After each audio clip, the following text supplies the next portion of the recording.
que ela entenda perfeitamente, Senhor, que o Senhor tem algo para dizer a nós nessa noite sobre liberdade. No nome de Jesus eu oro. Amém. Quando eu fiz parte dessa mensagem, eu vi o presidente que foi eleito em Portugal, o senhor Marcelo Rebelo de Sousa. Ele fez um depoimento pedindo perdão e dizendo que Portugal deveria pagar, recompensar os negros que foram escravos no tempo em que havia escravidão. Alguém viu isto? Alguém viu isto nas redes sociais? Ok.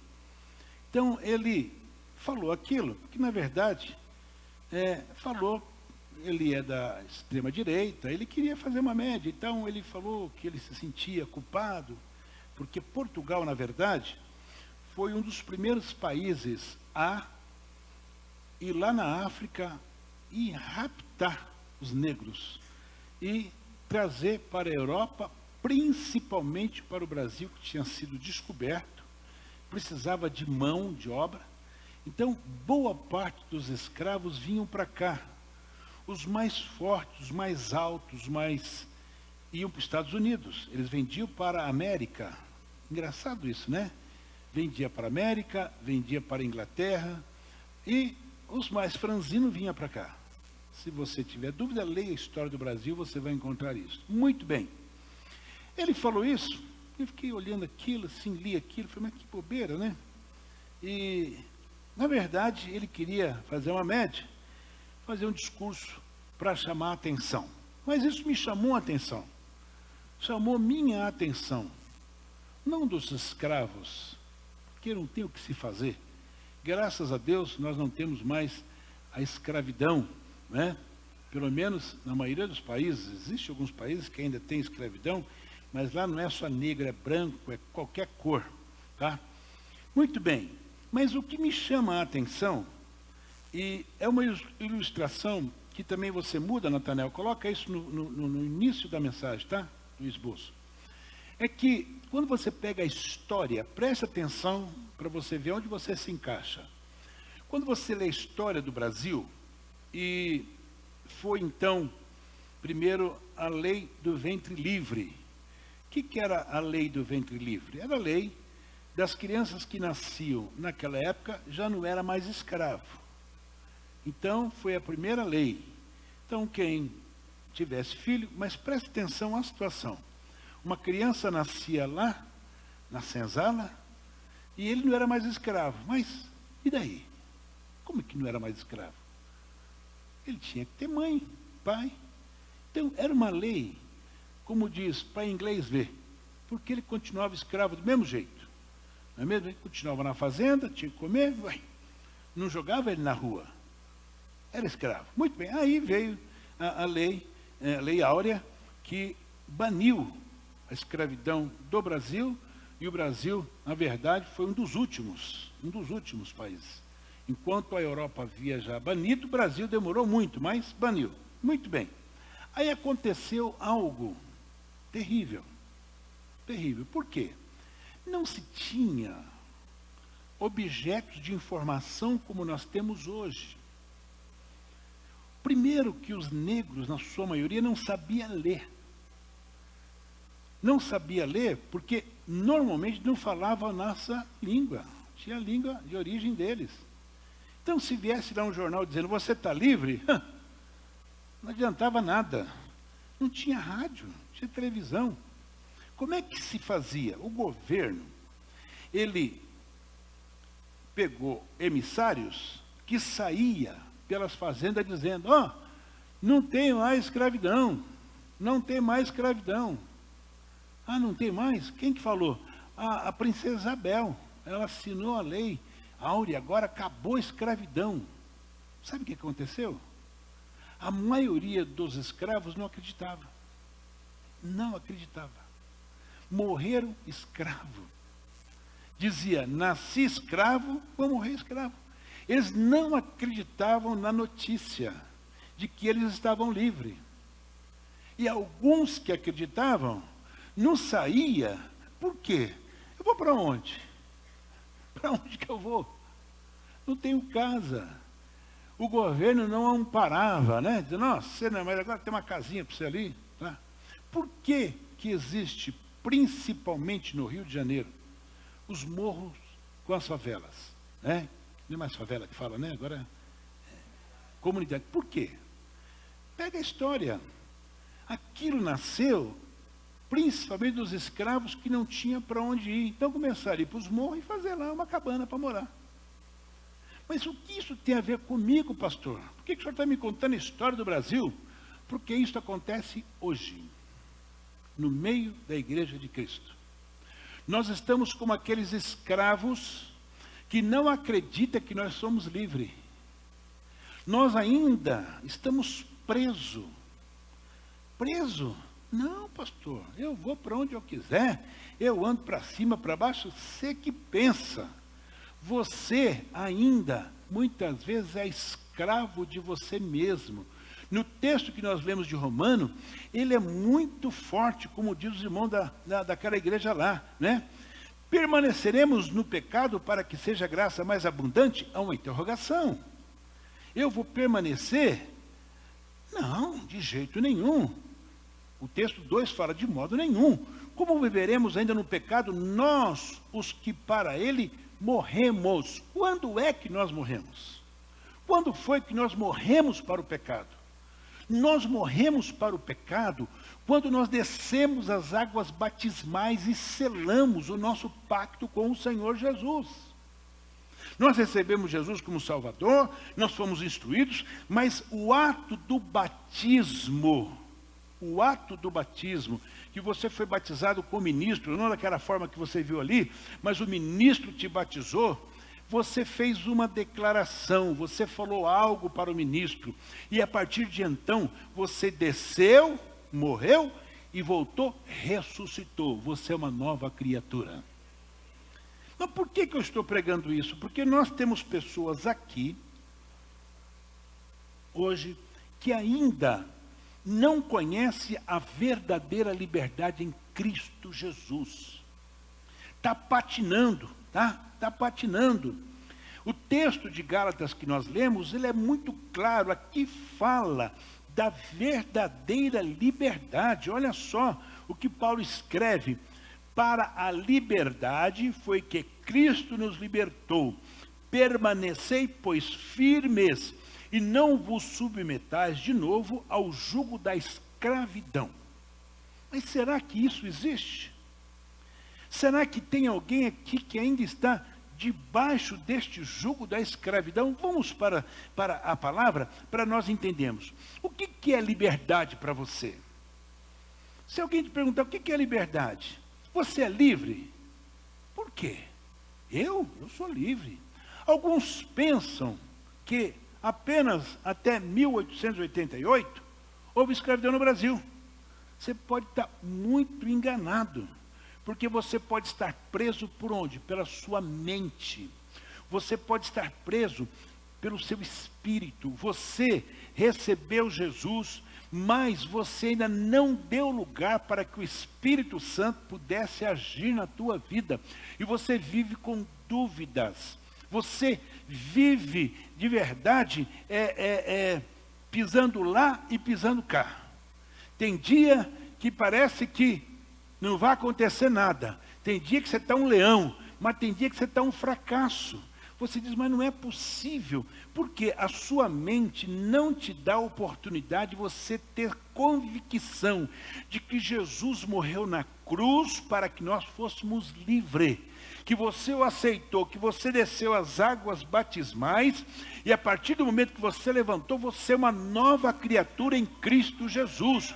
O pecado não tem mais poder sobre a sua vida. Mas pastor, eu estou pecando. Então nessa noite nós vamos descobrir como é que a gente faz para ter convicção daquilo que Paulo está dizendo. Para a liberdade foi que Cristo nos libertou. Permanecei, pois, firmes e não submetais de novo ao jugo da servidão. Se você está aqui hoje e ainda não conheceu a Jesus, não conheceu o plano da salvação, não conheceu a nova aliança, que é uma aliança que você vai fazer com o Senhor Jesus, hoje é uma noite oportuna para você ter entendimento do que acontece, não é? Nós pensamos assim, olha, eu sou gente boa demais, eu sou gente boa, eu não faço mal para ninguém, só que eu não consigo mudar. Não consigo mudar. Eu tenho uma fraqueza. Eu tenho o calcanhar de Aquiles. Para mim não tem solução. Eu acho que não tem futuro para mim. Com Deus, na tua vida, por intermédio do Senhor Jesus, você tem liberdade. Com Deus, com Jesus na sua vida, você tem vitória. Com Deus, com Jesus na sua vida, você tem perspectiva e segurança.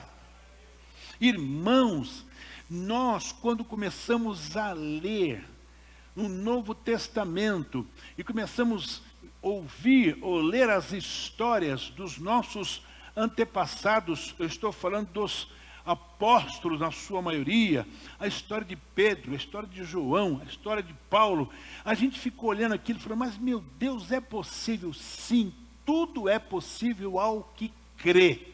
Ao que crê. Eles foram subjugados, foram presos, foram açoitados, dormiram no chão, no meio do mato, mas nunca perderam a liberdade que eles tinham na pessoa de Jesus. E a liberdade aqui não é cadeia não, porque Paulo foi muito tempo atrás das grades. A liberdade é a liberdade em Cristo Jesus, é a convicção plena de que você é salvo, de que você vai para o céu, de que o Senhor é dono da tua vida. É isto que se fala de liberdade em Jesus ou Cristo. Agora veja só, o que o diabo quer? Ele quer tirar o que existe de melhor em você. O que é que você tem? A sua liberdade. Lembra lá? Adão, ô Adão, onde você está? Ô Adão, está brincando de esconde-esconde? Não foi? Mais ou menos isso, né? Quem falou isso? Deus, procurando Adão. Ô Adão, não se esconde não, meu filho. Estou aqui, ó. Vamos bater aquele papo da tarde. Vamos tomar o cafezinho da tarde, Adão. E Adão, quietinho, ficou quieto. O que aconteceu com Adão? Ele perdeu a liberdade. Que liberdade? Liberdade de falar com Deus. Ele não tinha mais cara para falar com Deus. Ele não tinha mais, traquejo. Ele tinha vergonha. Por quê? Porque ele fez o que não deveria ter feito. E hoje, na escola dominical, foi bacana. Se Deus tinha um plano, a pergunta que foi feita por uma jovem, que eu já vi essa jovem aqui hoje. Por que Deus, sabendo que o homem ia pecar, porque o plano de salvação existe antes da fundação do mundo, por que ele deixou a árvore lá? Não foi feita essa pergunta para a mocinha?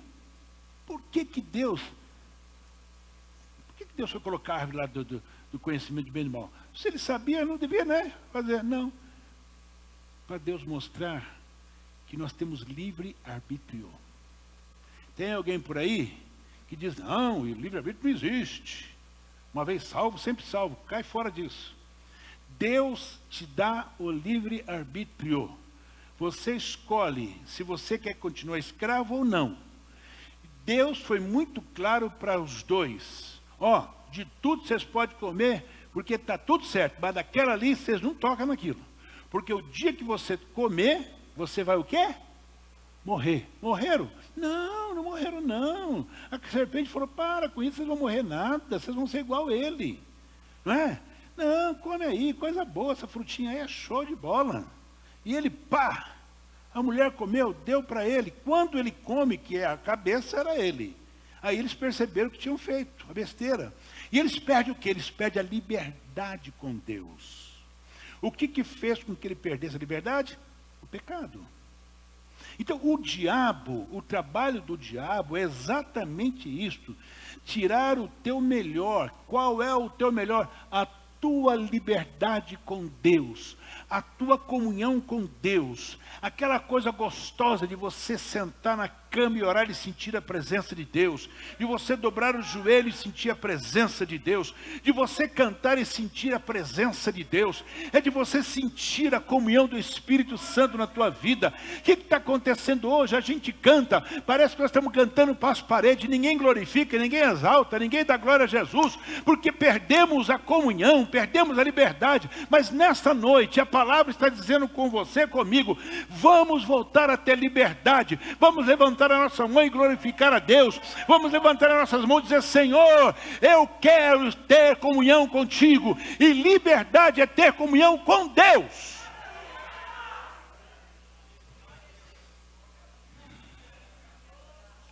O grande problema é que o pensamento da humanidade acerca da liberdade é pequeno demais. Liberdade em geral, como eu falei, é o fato da gente não estar atrás das grades. É a única coisa. Não, eu tenho liberdade. Não, eu não estou atrás das grades. Mas, se você não pode sonhar, você não está livre. Se você não pode... Não, pastor, sonho que nem... Vixe, sonho demais. Não, mas o sonho que eu estou falando não é aquele sonho de barriga cheia, não. Não é aquele sonho. O sonho é de você sentar na sua sala da sua casa, na sua cozinha, no seu quarto, e você sonhar. Sonhar com o quê? Sonhar com uma comunhão mais próxima de Deus. Sonhar com a salvação dos seus filhos. Sonhar com a salvação do seu marido, da sua esposa. Sonhar com um projeto grande, seja para a sua vida profissional, seja para a sua vida espiritual. Você pode, a Bíblia te dá liberdade de você sonhar grande. Não é pecado, não. O que você precisa é ter de verdade liberdade para sonhar, acreditando que a sua comunhão e a sua liberdade com Deus, você chega lá. O que está escrito? Jesus falou: tudo que pedireis em meu nome, recebereis. Pastor, não é bem assim não, sabe? Já pedi tanta coisa e não recebi. Não, mas tem um tempo de Deus para as coisas. Tem um tempo de Deus para as coisas. Se você não pode sonhar com coisas maravilhosas para a tua vida espiritual, você não é livre. Se você não consegue deixar um vício, você não está livre. Se o vício ainda toma conta da tua vida, você não é livre. Se você não consegue parar de dar chapéu nos outros, você não é livre. Como assim? Irmão, tem gente que vive dando chapéu nos irmãos mesmo, nos próprios irmãos. É com dinheiro, é com carro, é com negócio, é com coisa. Sabe, meus irmãos, porque nós somos crentes, caramba. Se você ainda está dando chapéu, você não é livre. Se você não consegue deixar de pecar contra a sua esposa, contra o seu marido, contra a sua família, se prostituindo por aí com mulheres, com homens, com jovens, você não é livre, você está enganado. Existe hoje muitas igrejas nessa cidade com umas portas enormes, largas, e lá você deita e rola. Mas está tudo certo, você toma ceia, você pula, você grita, mas você vai para o inferno.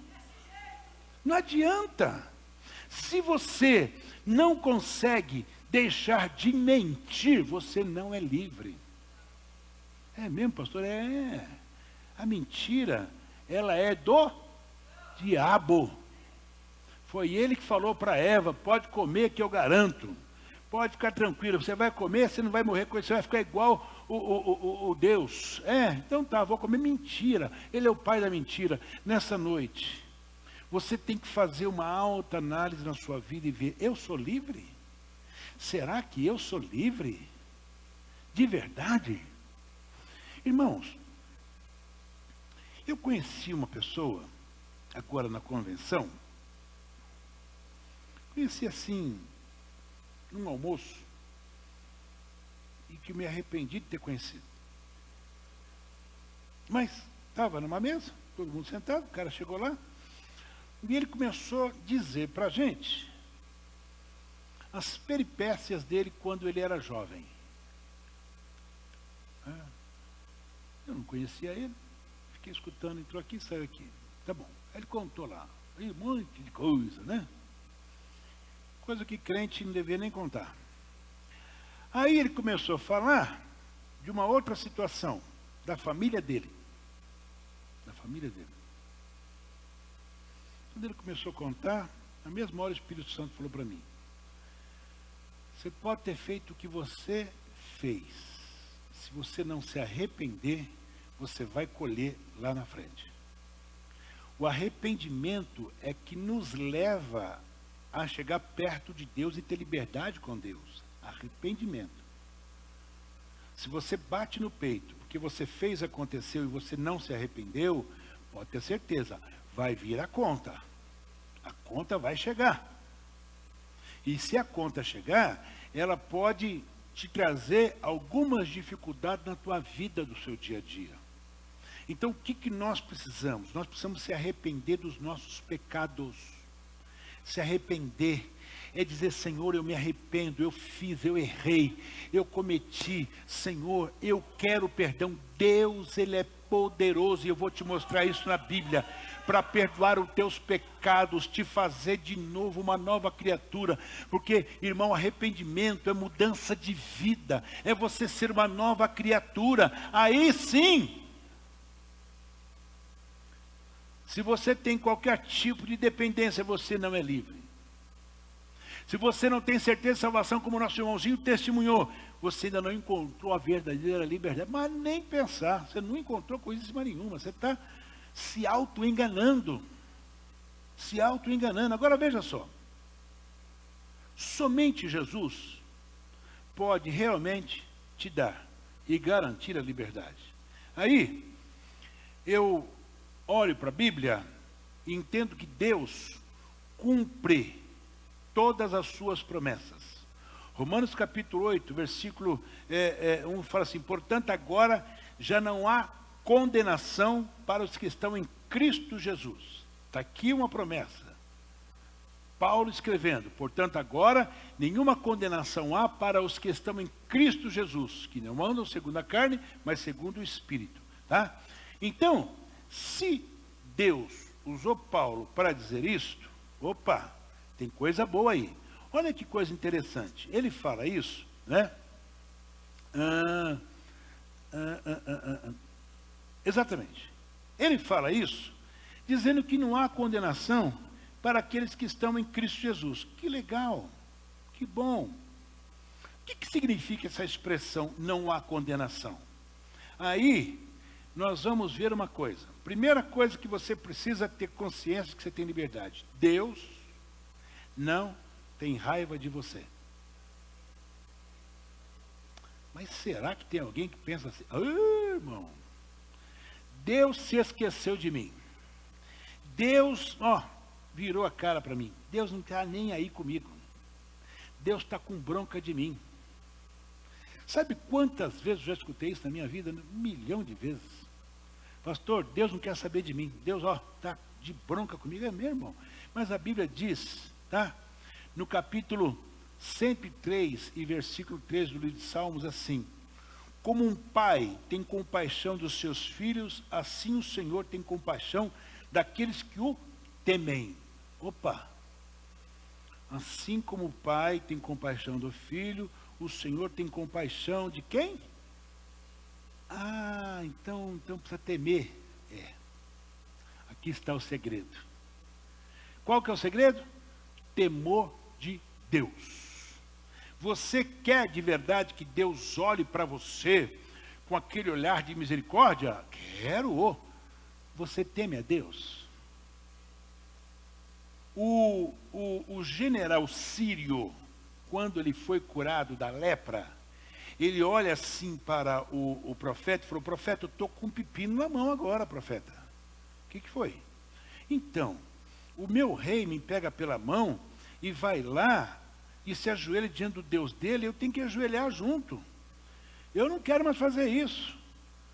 O que o profeta falou? Filho, fique em paz, vai. Por quê? Porque percebeu que na fala do general sírio havia o quê? Temor. Não posso fazer mais. Eu sou uma nova criatura, eu conheci o Deus de Israel. Eu conheci o teu Deus, não posso fazer mais. Mas você tem alguém para continência? Pode ir. Porque o que vale é o coração. A Bíblia diz que o coração ele é enganoso. Quem o conhecerá? Quem conhece o meu, o seu é Deus. Não entra nessa. É o seu coração que do coração sai o quê? A direção da vida. Então, Deus te ama, não está com raiva de você. Agora, você teme Ele? Você tem de verdade demonstrado temor a Deus? Temor, a Bíblia diz que é o princípio do quê? Sabedoria. Você é uma pessoa sábia? Então não sei, se você está cocheando os pensamentos, você não é sábio. Mas nessa noite Deus está falando com você. Raiva Deus não tem, mas você precisa temer a Deus, para que você deixe essas coisas que têm te separado de Deus, e Deus a partir de hoje te olhar de forma diferente. Deus não se vinga de você. Não, Deus ele é vingativo. Deus, quem te falou isso? Não, irmão. Nós estamos na dispensação da graça. Deus te ama. Tá? O texto do Salmo 103 ainda, tá? Versículo 10 diz assim: não nos trata conforme os nossos pecados, nem nos retribuiu conforme as nossas iniquidades. Não. E como é que eu provo isso? João 3,16.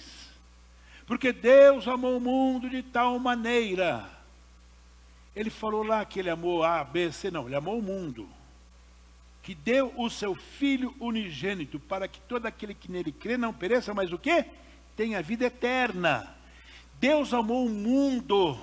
Deus não se vinga de você. Mas pastor, eu estou cheio de pecado pelas costas. Hoje é noite de arrependimento. Hoje é noite de comunhão. Hoje é noite de você voltar a ter liberdade. É a liberdade de você poder entrar no Santo do Santo. O véu foi rasgado. Eu quero entrar no Santo do Santo. Mas para isto eu preciso ter o temor do Senhor na minha vida. E entender que Jesus veio para me salvar e me dar uma nova vida em Cristo Jesus. Deus não abandona você. Não mesmo? Ah, pastor, acho que Deus me abandonou. Eu tenho orado tanto, tenho pedido tanto, mas parece que Deus está tão distante, mas me abandonou. Não. Quando Deus falou assim para Abraão: despede Agar. Despede? Você pode despedir.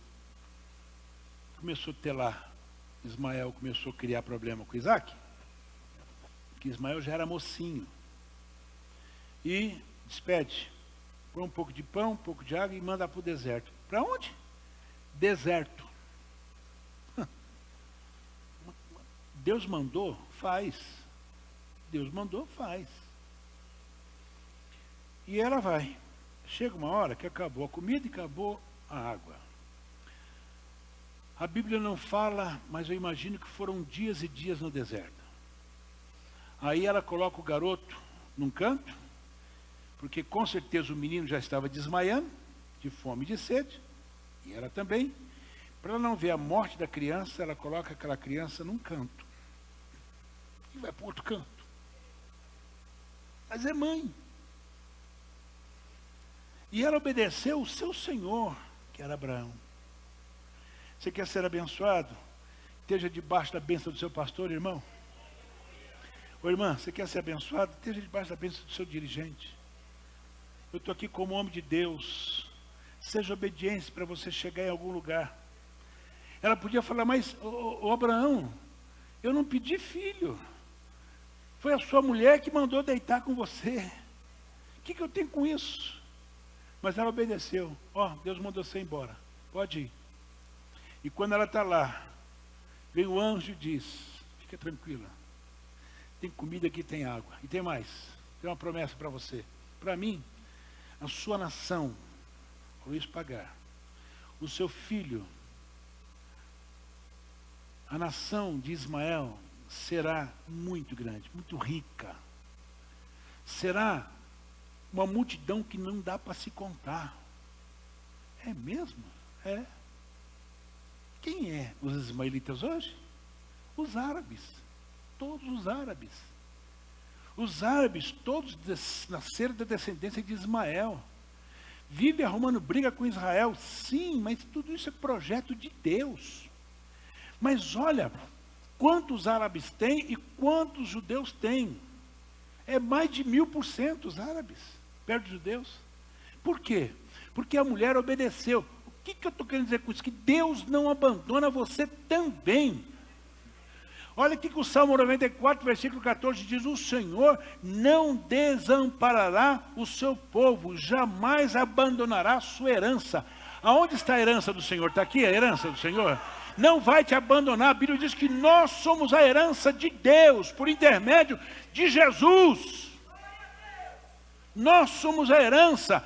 A Bíblia diz que a igreja do Senhor, ela um dia será visitada pelo Senhor Jesus, que vem buscar. Nós somos a herança do Senhor. E o texto diz que Deus não abandonará a sua herança. Eu sou, você é, nós somos a herança de Deus. Deus não vai te abandonar. Não abandonou Agar, não vai te abandonar. Basta você ter entendimento que você precisa voltar a ter liberdade com Deus. Deus nunca vai te amaldiçoar. Mas será? Tem famílias que dizem assim: minha família é amaldiçoada. Tudo de desgraça acontece na minha família. Deus não amaldiçoa ninguém. Efésios capítulo 1, versículo 3. Bendito seja o Deus e Pai de nosso Senhor Jesus o Cristo, que nos abençoou com todas as bênçãos espirituais nas regiões celestiais em Cristo Jesus. Ou seja, Ele abençoa, Ele não amaldiçoa. Deus está pronto a te abençoar. Toda pessoa sem Jesus, de verdade, está condenada. Né? Por quê? Porque o pecado, ele acusa e ele prende a pessoa, e essa pessoa não tem liberdade. Mas os que conheceram a graça, os que conheceram o plano da salvação, os que vieram na escola dominical na classe do Evangelho, está libertadíssimos, vocês estão no caminho. Agora, o que eu preciso? É ter entendimento. Tem um processo? Tem. Pastor, eu tô assim, eu estou preso mesmo, depois disso tudo que o senhor falou. Mas o que diz Romanos, versículo 1 ao 10? Primeira coisa, caminho da libertação. Aqui, em Romanos, está o caminho da minha libertação, para que eu possa ter entendimento que eu ainda estou preso pela minha consciência, pelos meus pecados, e eu preciso de libertação. O que Romanos capítulo 6 fala? Primeira coisa, você precisa romper com o pecado. Que diremos, pois? Permaneceremos no pecado? Para que seja a graça mais abundante? Uma pergunta. Então, eu preciso romper com o pecado. Deixar aquelas coisinhas que você acha que não faz mal. E aquelas coisinhas que você acha que não faz mal é pecado. Pastor, me aponta? Não, você sabe. Não vim aqui para apontar pecado de ninguém, não. Eu vim aqui para dizer que aquilo que não agrada a Deus é pecado. Aquilo que você tem a sua consciência, que o Espírito Santo, que ainda tem misericórdia da tua vida, diz não faça e você faz, é pecado. Então, o primeiro passo, o versículo 1, rompe com o pecado. O que desagrada a Deus? Rompe. Mentira, para de mentir. Fofoca, para de fofocar. Fala da vida dos outros, para. Fazer grupinho para falar mal diário, para em nome de Jesus. O versículo 3, ou porventura ignorais que todos nós fomos batizados em Cristo Jesus, fomos batizados na sua morte, foi o que eu falei há pouco. Nós fomos batizados, eu estou falando com crente na sua maioria aqui, nós fomos batizados nas águas. Ali, quando eu fui batizado, eu morri e revivi. A simbologia do batismo é isto. Mas tem muita gente que vai lá em Israel e batiza de novo. Eu vou batizar de novo, porque aqui é o Rio Jordão, isso é heresia. Se você não tem convicção de que no seu batismo você morreu para o pecado e renasceu para o Espírito, você de verdade está pior do que a mulher samaritana, que achava que lá naquele monte que se adorava. Não, eu procuro os verdadeiros adoradores, que adorem em espírito e em verdade. Acabou local, não existe mais isto. O que existe é arrependimento. É quando você foi batizado, você ter convicção de que você fez aquilo com consciência. Pastor, de verdade, eu fui jogado nas águas. Pastor, de verdade, eu fui obrigado. Então, é tempo ainda de você dizer: Senhor, me perdoa, eu me arrependo, eu estou de verdade me arrependendo hoje e entendendo que eu preciso voltar. E quando você tiver esta consciência, a sua vida muda, não porque o pastor Ismael quer, mas é a palavra de Deus que diz isso. Rompe com o pecado e entenda que o batismo te fez uma nova criatura. Versículo 3. E no versículo 4 vai dizer o seguinte. Olha o que o versículo 4 fala, de Romanos. Fomos, pois, sepultados com ele, na morte por onde? Pelo batismo. Pelo batismo na morte, para que, como Cristo foi ressuscitado entre os mortos, pela glória do Pai, assim andemos nós também em quê? Novidade de vida. Novidade de vida só anda quem se arrepende. Porque o arrependimento é mudança de trajeto. Eu mudei. Eu agora sou uma nova criatura. Então, o que eu preciso? Assumir a minha nova vida. Tem muita gente que já está na igreja há 30 anos, mas não assumiu a sua nova vida. Vive uma vida velha. Não tirou a roupa velha, continua com aquela roupa velha. Hoje o Senhor quer colocar vestes novas na tua vida. Hoje o Senhor quer que você assuma de verdade uma nova vida. E a partir de hoje você vai dizer: eu tenho liberdade para escancarar no santo do santo com o meu Deus. Irmãos, a Bíblia, tanto no Velho Testamento como no Novo Testamento, tem alguns exemplos para a gente. Lembram de Pedro? Depois que ele negou Jesus? Pela história, Pedro era o cara. Pedro, ele era o cara que estava ali, ó, para o que desse e viesse. Mas ele errou. Quem nunca errou, que atire a primeira pedra. Deixa de bobeira, irmão. Minha irmã, deixa de bobeira. Pastor, eu tenho vergonha, eu errei. Irmão, eu sou o primeiro a levantar a mão e dizer que eu pequei pra caramba. E eu errei. Mas a misericórdia de Deus me alcançou. Mas quando a gente peca, a gente fica com vergonha. E quando Jesus encontra com Pedro lá na beira do rio, Pedro, vem cá. Mas o diálogo entre Jesus e Pedro dá a entender que Pedro está com a cabeça baixa. Pedro não quer olhar nos olhos de Jesus. Não dá não. Ele perdeu a liberdade. Ele, ali no jardim, ele puxa a espada e corta a orelha de Malco. Eu sou o cara, o que você está pensando? Vai aprender? Não, para com isso. Não, daqui a orelha, bota no lugar. O Pedrão era esse cara. O cara que pulou na frente. Mas agora, ele está de cabeça baixa. Ele não consegue olhar para Jesus. Talvez seja essa a sua condição aqui hoje. Talvez seja exatamente essa a sua condição. Você não consegue olhar. Você fala: meu Deus do céu, pastor, se eu contar para o senhor vai ficar abismado. Eu não quero saber. Eu quero saber que você se arrependa, que você diga: Senhor, eu errei, eu pequei, mas eu quero ter liberdade novamente. Eu quero olhar nos teus olhos. Eu quero entrar no santo do santo. Eu quero de verdade ter comunhão. Eu quero voltar a ter liberdade, porque Paulo falou lá em Gálatas que eu preciso ter. Em nome de Jesus, se aposse dessa palavra a partir de hoje e tenha liberdade em Cristo Jesus. O versículo 8 e 9 diz: ora, se já morremos com Cristo, Cremos que também com ele viveremos. Sabedores de que, havendo Cristo ressuscitado dentre os mortos, já não morre a morte, já não tem domínio sobre ele. O que significa isto? Convicção plena, certeza de vida eterna.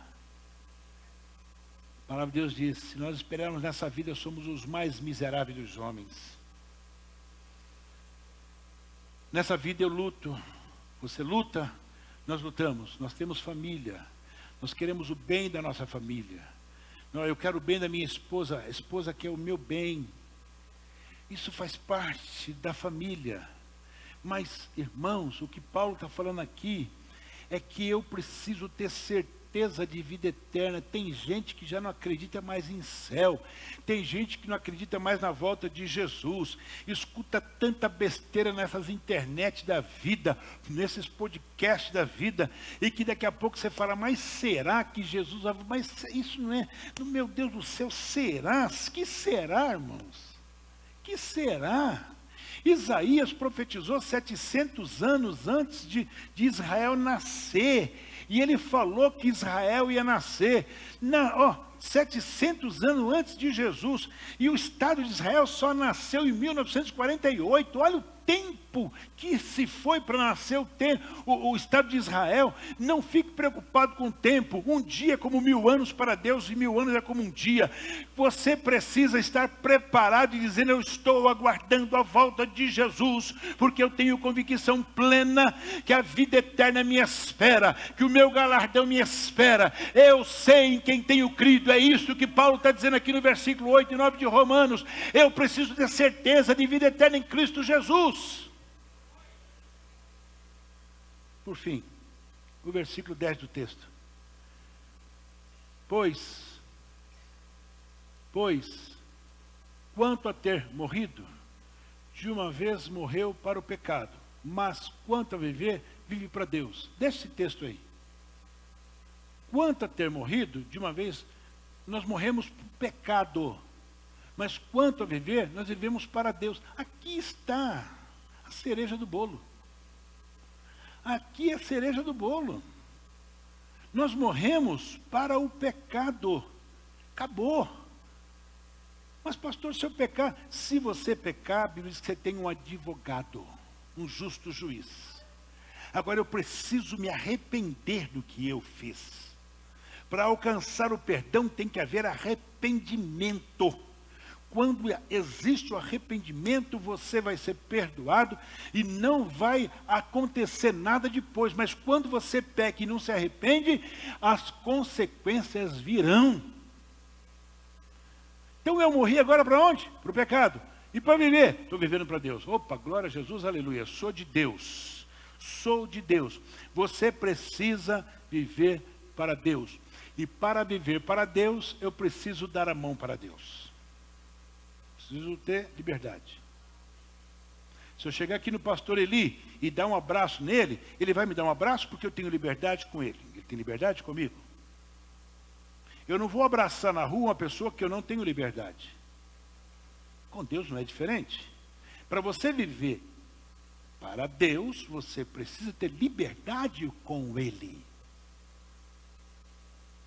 E a Bíblia vai falar de alguns personagens que a gente olha e fala assim, mas esse cara tinha uma moral com Deus, hein? Puxa vida. Aí você vai ver a vida do cara, que vida atrapalhada que esse miserável tinha, mas como é que se arrependia? 51 de Salmos é uma das orações mais tremendas que existe no livro de Salmos. É Davi, que a Bíblia chama ele um homem segundo o coração de Deus. Você fala, mas como é que pode, se Deus chama aquele cara de um homem segundo o coração de Deus, eu estou bonitinho na parada, eu nunca peguei a mulher de ninguém, eu nunca mandei matar ninguém, eu estou bonito, então você está assim, agora você precisa se arrepender dos seus pecados. Você precisa ter liberdade com Deus, e liberdade é você dobrar o teu joelho, e você falar com Deus igual você conversa com a sua esposa, com seus filhos, com seus amigos mais chegados. Sabe, é isto. Eu tenho 3 amigos em São Paulo que toda vez que eu vou a São Paulo eu janto com eles. São meus amigos e da minha esposa. A gente viaja junto. A gente conversa de tudo junto. Eu tenho liberdade com eles, eles têm liberdade comigo. Essa mesma liberdade que eu tenho com eles, preciso ter com meu Deus. Não adianta você ter liberdade com amigos, com família, com marido, com esposa, se você não tem essa mesma liberdade com Deus. Hoje, eu vim aqui para dizer para ti, sua mente sem Cristo te condena. O mundo, o mal, a carne, o diabo, todos te condenam. Jesus veio para te dar vida, e vida com abundância. E a vida com abundância só existe quando nós temos liberdade com o Senhor. É por isto que Paulo, escrevendo aos Gálatas, diz: para a liberdade foi que Cristo nos libertou. Permanecei, pois, firmes, e não vos submetais de novo ao jugo da escravidão, ou seja, escravo. Você é livre. Você tem liberdade. Baixa a cabeça, vamos orar a Deus. Senhor Jesus, a tua palavra diz, em João 10:10, que o ladrão vem apenas para roubar, matar e destruir, mas que o Senhor veio para dar vida